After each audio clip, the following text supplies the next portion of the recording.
Welcome, friends, to the Dr. Pontificus podcast. I am your humble host, the eponymous Pontificus himself. In this episode, we'll be discussing toxic individualism. Enjoy. Me and my friends, we're going to the Hoochie Coochie Show.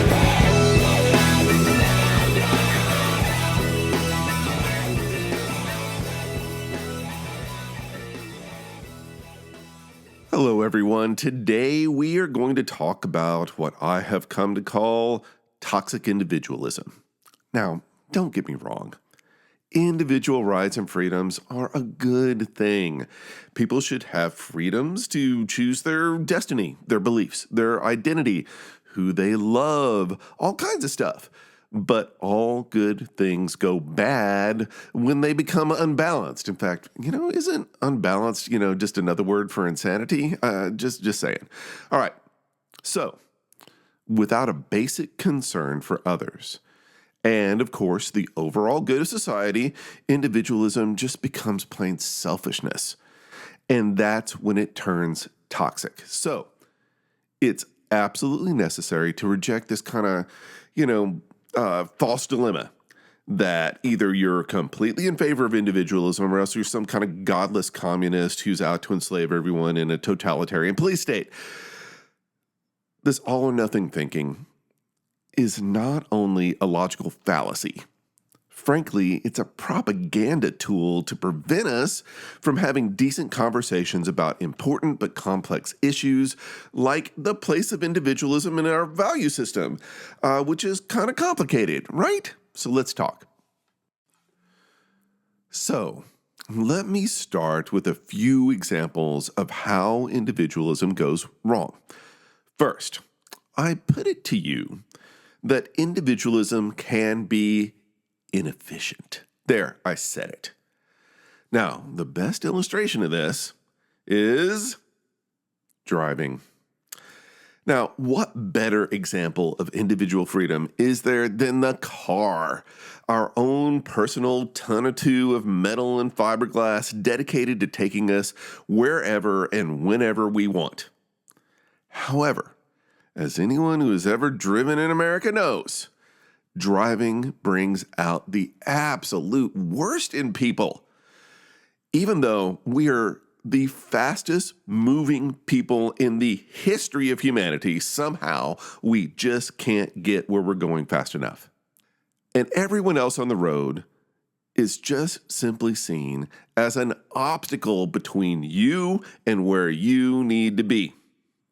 We won't let people onto the highway from the entrance ramp because we might have to slow down a little bit. If there's a lane closure, everyone's trying to zoom to the head of the line instead of waiting their turn. It should be like a zipper, folks. Everyone just lets one person in front of them and it all goes smoothly. But no, all of this fighting to get up ahead slows everyone down, including you. And of course, this could be a metaphor for, all of society. Hell, we won't even take the time to turn on our blinker when we're changing lanes, and that's literally just a flick of the wrist. We fight for parking spaces so we don't have to walk like an extra 10 or 20 yards. We honk at someone who's spaced out for a couple of seconds when the light changed green. Seconds! People die because we have to get ahead of each other. And don't get me started about gluttonous SUVs, other than the fact that yet even more people die in crashes because your car needs to be bigger than everyone else's. Somehow, the act of driving makes us forget that other people have lives and goals and errands to run and places to be too. And appreciating that experience is, the thing that makes you human. And all of this should be no surprise, because we live in an economic system that doesn't just tolerate selfishness. Selfishness is really what makes the whole system run. And believe me, don't worry. We are going to have a whole episode dedicated to capitalism and how it feeds the alphas, perpetuates the culture of cruelty, and fertilizes toxic individualism. This is the tyranny of greed and gluttony. Our obsession with stuffing our lives with food and clothing and pleasure and status, all grounded in materialism. An economy that is driven by the feedback loop of spiraling consumerism, the desires of individuals competing to get what they want, when they want it, for themselves. And as long as we can get more stuff, we don't care or even notice what it's doing to workers, to the environment, even to ourselves, physically, mentally, and morally. Another big problem with toxic individualism is it prevents us from seeing the big picture. So we can't deal with these collective systemic issues because we're so far up our individual asses that we're in denial they even exist. So the Iron Maiden, Margaret Thatcher, former Prime Minister of England, once said that there is no such thing as society, only individuals. And this is the great conservative credo passed down through the generations. But it's all a trick. Yes, individuals are important, but society is also greater than the sum of its parts. And so we can't even get to these persistent, complex, collective problems because everyone is so obsessed with protecting themselves and their own short-term interests. Now, of course, there are more examples of this than I can count, and some of them deserve their own episodes, but let's just do an overview, shall we? Take healthcare, for example. No one on this earth should be deprived of basic access to healthcare just because they're poor or have to go bankrupt because they or someone they care for gets sick. Listen, we have the means to serve all of humanity. We just don't do it. Why? Toxic individualism. Every other country in the free world has a universal healthcare system, but no, we Americans take pride in neglecting our fellow human beings. The outrage over Obamacare illustrates our toxic individualism, the ugly disdain we have for those who suffer.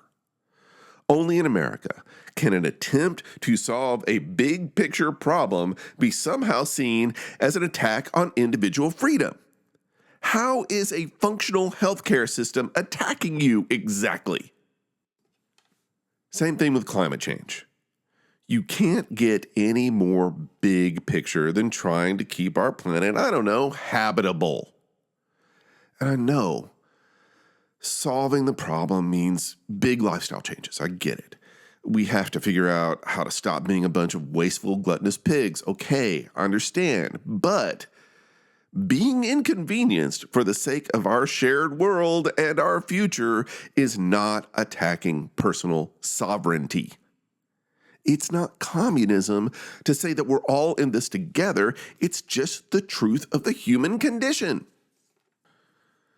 And then there's gun violence, which we can't do anything about because of this bizarre American gun fetish, which says that the best way to protect you and yours from literally everyone else is through force of arms, which says that freedom can only exist at the end of a gun barrel. Are you kidding me? Your crazy gun obsession is holding this whole society hostage. If more guns made you safer, folks, this would be the safest country in the world. And guess what? It's not by a long shot. Well, so to speak. So, toxic individualism is utterly incapable of dealing with a lot of our big current problems. And of course, this was laid bare during the COVID pandemic. Simple measures to help save lives, like mask mandates. Again, inconvenient, uncomfortable, certainly. But they were called fascist. Fascist? I don't think that word means what you think it means. Vaccines, perhaps one of the greatest breakthroughs in the history of human healthcare, somehow became a political statement. As if your beliefs can change how viruses work, can alter the fact that we all breathe the same freaking air. I talked to nurses who were having nervous breakdowns, not just because the healthcare system was completely overwhelmed, but also because infected people were in complete denial that COVID even existed. Families telling doctors that they couldn't put COVID as the cause of death on for their lost loved ones because it's not real, it's all government conspiracy. Have you lost your minds? And the answer is yes. Because at the base of it all, toxic individualism is really exercising your right to construct your own reality. And the people like me, Dr. Pontificus, working for a better, safer, sustainable world, somehow we're the delusional ones. And so this liberty to construct your own reality, it's kind of what motivates a lot of the bizarre stuff that the rabid right wing is doing right now. I mean, it explains why they're so opposed to science. Well, not all science. I mean, they're okay with technology and industry, obviously. But no, it's facts that bother them. See, the whole point of the scientific method is an attempt to neutralize human bias, things like wishful thinking and delusions and distortions and emotional attachments and fixation of belief and establishing what is real no matter who is looking at it. And if facts just happen to contradict your beliefs, then you change your beliefs. I know. It's such a pain. Instead, you should be able just to make up your own truth depending on how you feel about it, right? If something makes you uncomfortable or upset, then just believe it's untrue and don't bother yourself with actually testing it out. And this goes well beyond just, anti-vax hysteria. No, this is an assault on who gets to decide what reality is, and this leads right to the education system. So if you don't like what's being taught in school for whatever reason, it could mess with your beliefs about your one true religion or white supremacy or whatever. You should be able to prevent it from being taught, right? And thus, this coordinated right-wing effort to destroy public education and put in its place a system where you can customize education by race or class or ideology or religion and only be taught things that you already believe. Yay! Well, folks, that is both sick and wrong. Because, you see, the first step in critical thinking is criticizing yourself. Holding yourself accountable for your own thoughts and beliefs and values, determining whether they are good and true. Yes, it is hard work, but you're better off for it. And more importantly, the rest of us are better off for not having to deal with your crazy, delusional, hate-filled, ignorant bullshit. Just saying. So, if there's one belief system at the core of what's really corrupting the heart and soul of America, it's radical libertarianism. I'm sorry, I know that sounds harsh, but listen, I've been watching this develop for decades now. Okay, I get it. Libertarianism, at first glance, it seems reasonable. You leave me alone and I'll leave you alone. But it's a house of cards that falls apart under closer inspection in theory and especially in practice. Let's face it, it's the adolescent of political philosophies. You can't tell me what to do, Dad. And really, what it's saying is, I didn't ask to be born into this world, Mom. It's very immature. It really is. It's very, very, very, very teenagery, which is why a lot of young people really are attracted to it. Sure. All right, so libertarianism is based on two fundamental myths. The first is the fallacy of common sense. All right, listen. Human beings can be completely brilliant and amazing, but let's face it, we can also be downright delusional. Listen, we believe in things that aren't real. We don't believe in things that are. We make horrible decisions based on, emotions and insufficient evidence, and of course, our limited perspectives and selfish desires. This is obvious to anyone who's familiar with, history, literature, religion, humanity. So, out of this belief about common sense comes, of course, questioning of authority, which is also a very adolescent thing to do, But it's really ironic because in practice, the libertarian role models are big, strong, loudmouth authoritarians, right? Okay, libertarians love to go on and on and on ragging about elitists. Now, when I think of the term elite, I am thinking of, the rich and powerful, captains of industry, powerful politicians, high-ranking military officials, etc. People with insane amounts of social and economic power and the ability to keep it that way. But no, that's not the enemy. It's bureaucrats and intellectuals like me, Dr. Pontificus, who are running the country into the ground and telling everybody what to do. Really? It's the smart people? It's public servants? Is it elitism to expect civil discussion and critical thinking skills in a democracy? To expect people not only to make rational choice, but act from the better parts of human nature, like compassion. That's elitist? I'm sorry, because all that so-called liberal elites like myself, Dr. Pontificus, are up to just trying to help make the world a better place through rational problem solving and compassionate decision making. Sorry if somehow that alarms or offends you. So, the other big bad myth embraced by libertarianism is the legend of the self-made man.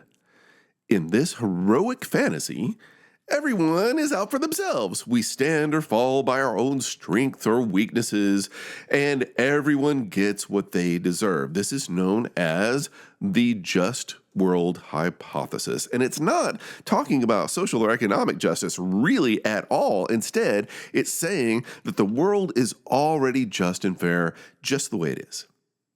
So if you're on the top, you've worked your way there all by yourself and you don't owe anything to anyone. And more importantly, if you're struggling or deprived, it's because you're weak or stupid or made bad decisions or something, and you've got no one to blame but yourself. And this is all complete bullshit.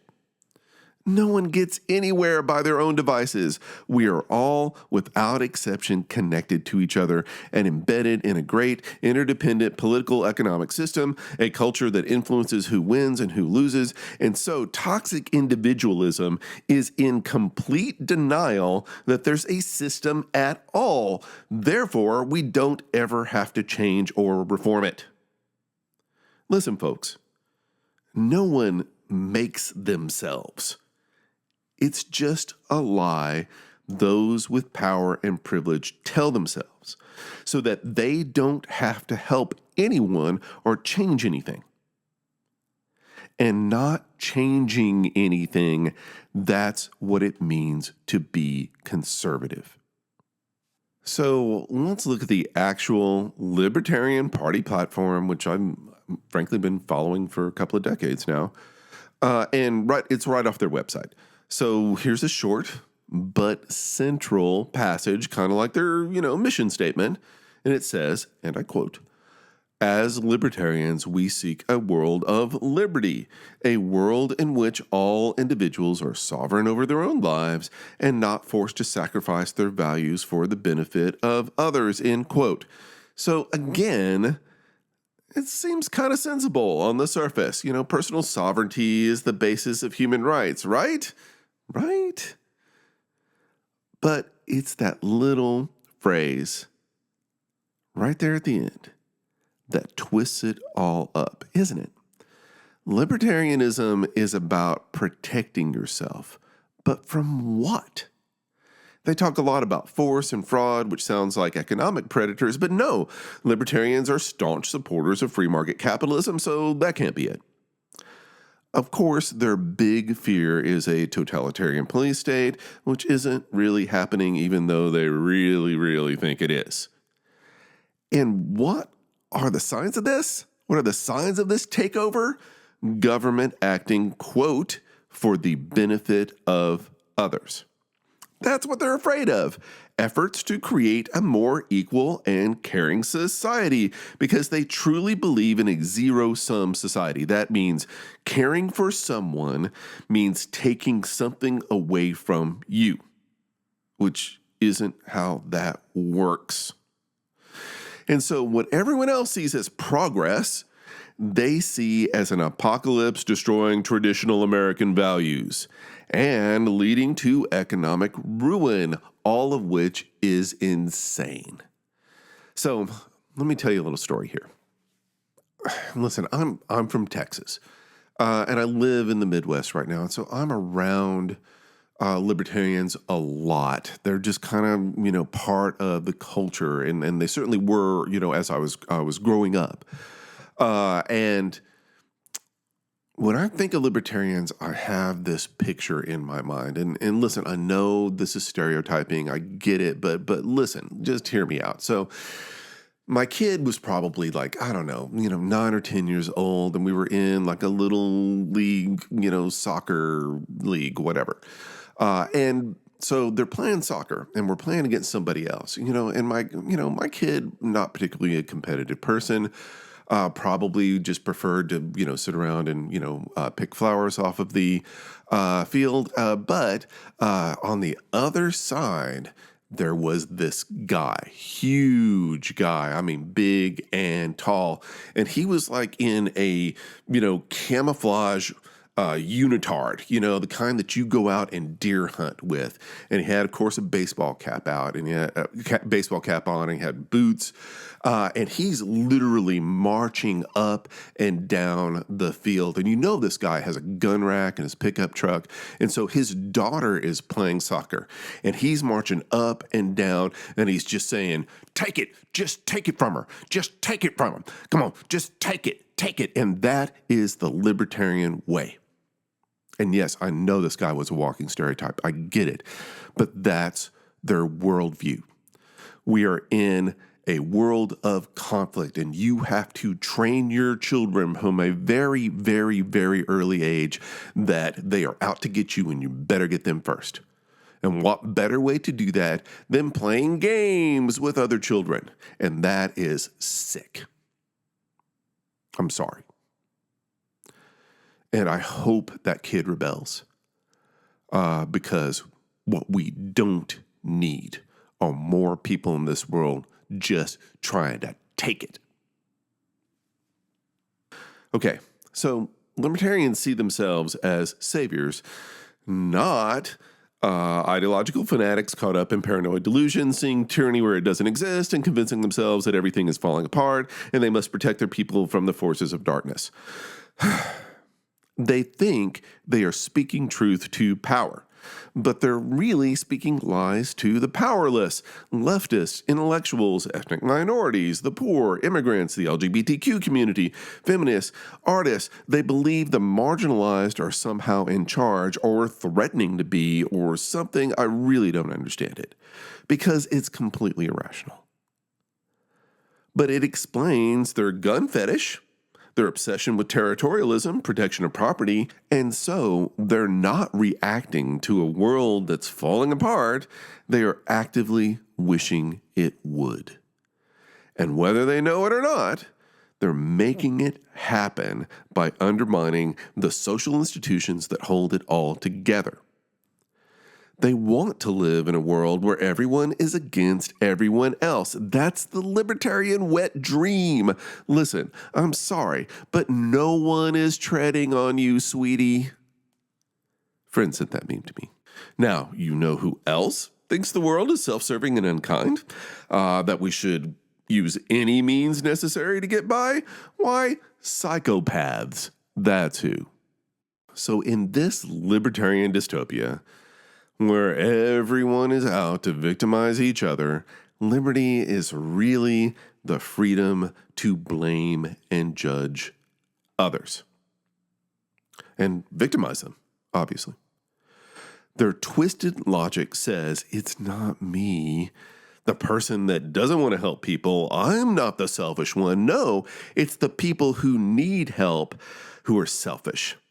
And even deeper, it's the people who are working to create a more caring society.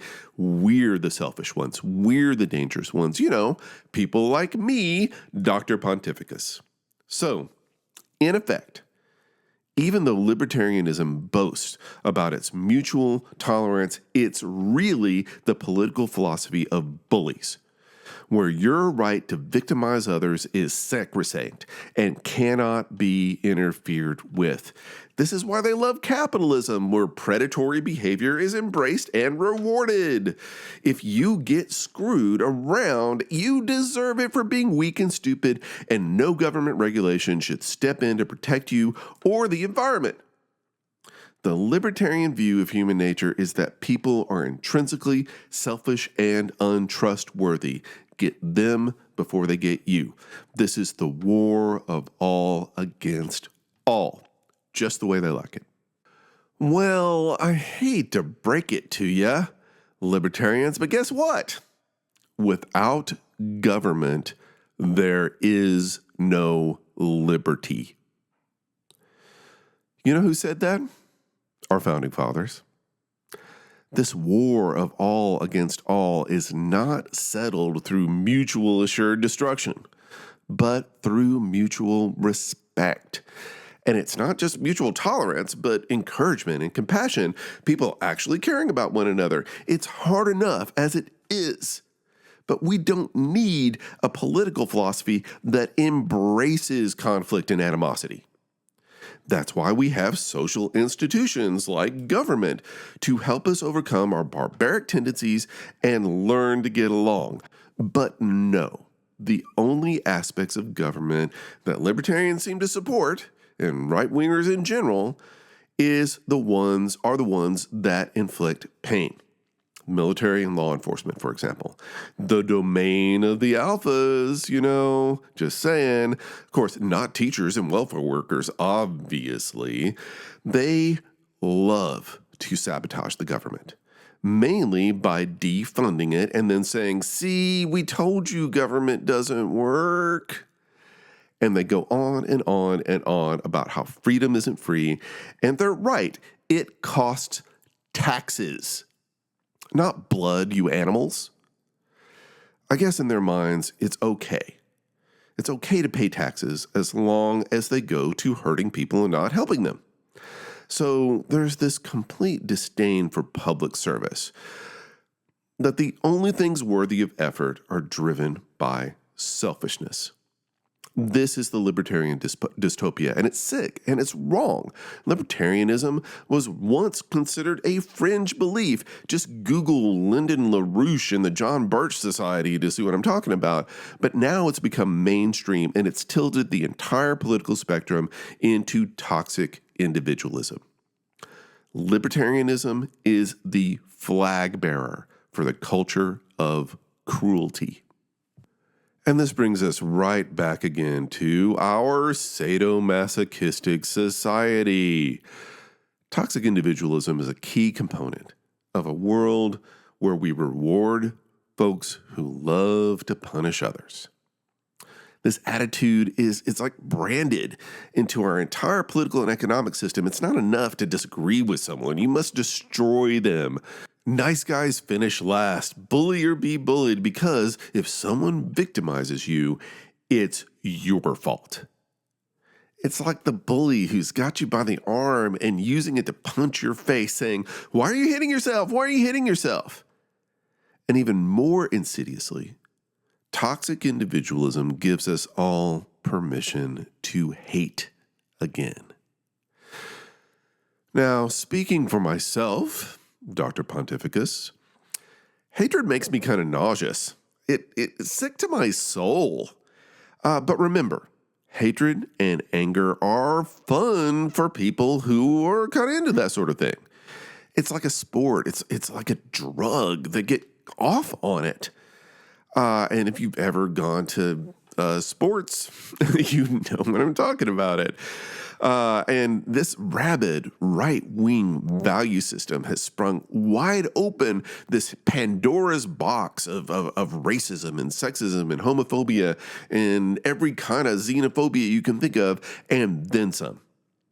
You've got to be hard on crime. You have to have the biggest incarcerated population in the free world and revel in the death penalty because you love to punish people and want to feel good about it. And it's like a relief for these people to hate, to have rage. It's like a release. It's kind of twisted. Listen, folks. I know democracy is really, really hard. You have to be around people who are different from you. That's kind of the point of it. With different beliefs and cultures, and they have rights for life, liberty, and happiness just like you. I'm sorry. And of course, the need to dominate is the sport of the alphas, and everyone else is just sort of playing along because we're all alpha wannabes, right? So the world becomes an arena of everyone against everyone else, Hobbes's famous war of all against all, and out of this kind of us versus them world comes the culture of fear. Remember, fear and hate are the same thing. One's just internalized and the other one's externalized. See how it works? So, because you believe that everyone is out to get you, you're constantly on alert, seeing threats everywhere, trusting no one, suspecting everyone because they're all out to get you. So, I've got this neighborhood watch app on my phone. Honestly, just in case my, dog gets out. It's actually pretty good for that. But I've had to kind of turn off notifications because it's all so toxic all the time. These are my neighbors.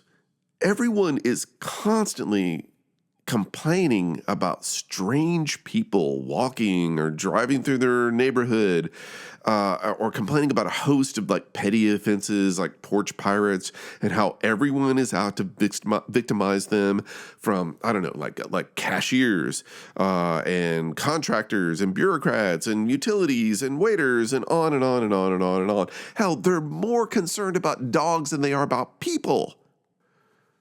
On top of fear and hate, toxic individualism creates a culture of shame.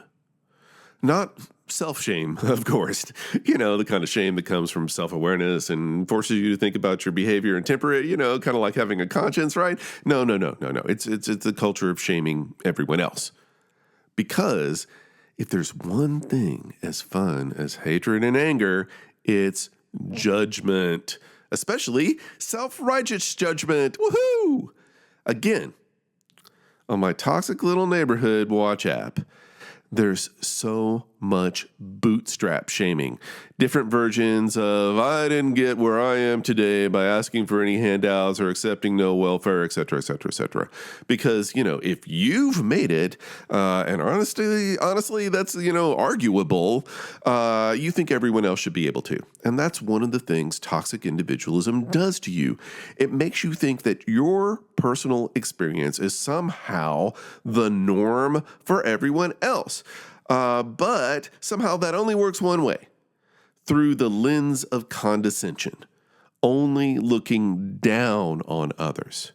If you've suffered and survived, somehow you're incapable of relating to someone else's pain, of feeling empathy or compassion for them. No, it's just judgment. Kicking people while they're down and telling them it's their own fault that you are shaming them. And that really, by shaming them, you're actually doing them a favor, right? No, you're just being sadistic and getting off on it. And justifying it afterwards. Which brings us to the hypocrisy of this whole obsession with personal liberty. So it's okay to be free if you're one of us. If you're not black or gay or non-Christian or don't speak English, if you're a damn liberal, those people don't belong and they don't get to have liberty. Just you and yours. So it's really about the liberty to have a double standard about liberty, right? And this is why the rabid right wing is so angry about political correctness and the whole woke left. All right, so I know the right really doesn't care what these things actually mean. They're just empty catchphrases for them to chant over and over and over at their hate rallies and online troll rants. But let's try to clear this up. Anyway, all political correctness is saying is that words have power. And they should be used with care and consideration for the feelings of others. Just watch your language and treat each other with respect. And that's what my conservative Christian grandma and parents, frankly, always told me. But instead, the right sneers at anyone who dares to be offended by slurs and defamation, saying, just stop being offended, get a thicker skin. This is standard bully rhetoric. And of course, being woke simply means having an awareness of systemic injustice, even if it's not directly affecting you, recognizing the privilege that you may have in society and working towards justice, social justice for everyone. So the real problem is that they want their rhetoric of cruelty, hatred, and ideological fanaticism to dominate the entire culture, without the voices of all of us trying to create a better, more caring world. Crybabies. I'm woke and proud. Why are you asleep? All right. So the bottom line here is that toxic individualism isn't just something that I, Dr. Pontificus, personally disagrees with. It is a genuine form of insanity. It is a moral disorder. That's not my opinion. That's an actual testable fact. So in psychology, there's this complex of disorders called the dark triad. It consists of psychopathy, narcissism, and Machiavellianism. You can read about it in Apple News anytime. This is a fun little combination of evil crazy. Psychopathy, that's the inability to feel empathy, to feel someone else's pain, much less care about it. It's bad, very, very bad. Then there's narcissism, which is thinking primarily of yourself, seeing others only as instruments or obstacles to your personal gain. Ugh. And then there's Machiavellianism, which is the ruthless pursuit of one's goals, regardless of who gets in the way, wielding power without conscience, that sort of thing. Ouch. The dark triad is seen as one of the most dangerous complex of disorders known to humanity. And yet, these are the precise values that are encouraged and glorified by toxic individualism. And just like all of these things create a toxic relationship with your crazy boyfriend, toxic individualism creates a toxic society where a crazy political party takes over and imposes their psychotic worldview on the rest of us. I know this sounds really mean, but to be clear, the things you're afraid of, like the destruction of the American way of life by homosexuals or blah, blah, blah, whatever, not real.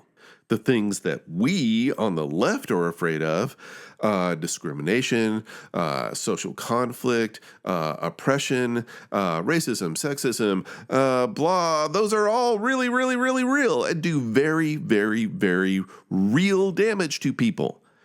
Physically, mentally, emotionally, financially. They do damage to people, to society, and to the environment. Real, measurable damage. Gay people not really hurting you. You hurting gay people. So your toxic ideology is undermining democracy in very, very real, measurable ways. And frankly, it's making us all miserable. Whether you believe it is or not, facts are facts. So, toxic individualists, you want to know what the problem with America is? Just look in the mirror.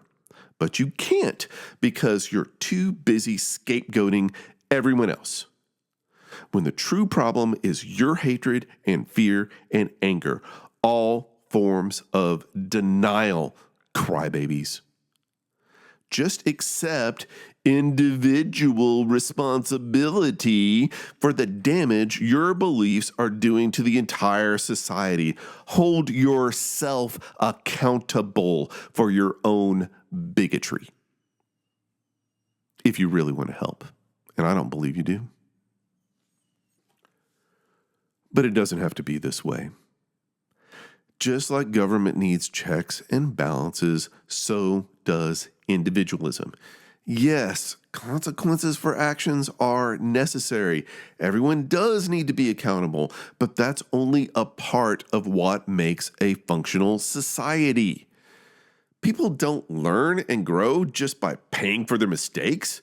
We need support and encouragement and inspiration. We need to feel like we belong. And when you've alienated whole portions of the population, like blacks and American Indians, for generations, then you have to take the time and effort to heal those wounds, and you don't do that by rewriting history and denying their pain. And of course you don't feel like you belong. You're trapped in a system designed to alienate you, but you're blaming the other alienated people and not the system itself. And we can make it stop. We can break the cycle and just stand down. You don't have to be a victim, but you can stop being a hater. You can be of service. Remember, compassion is not weakness. It's strong. It works. This is the way. This is the way forward.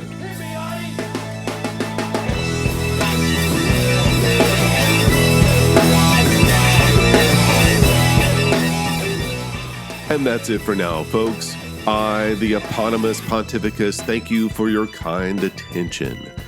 The Dr. Pontificus podcast comes to you from the deep, dark heart of the American Midwest.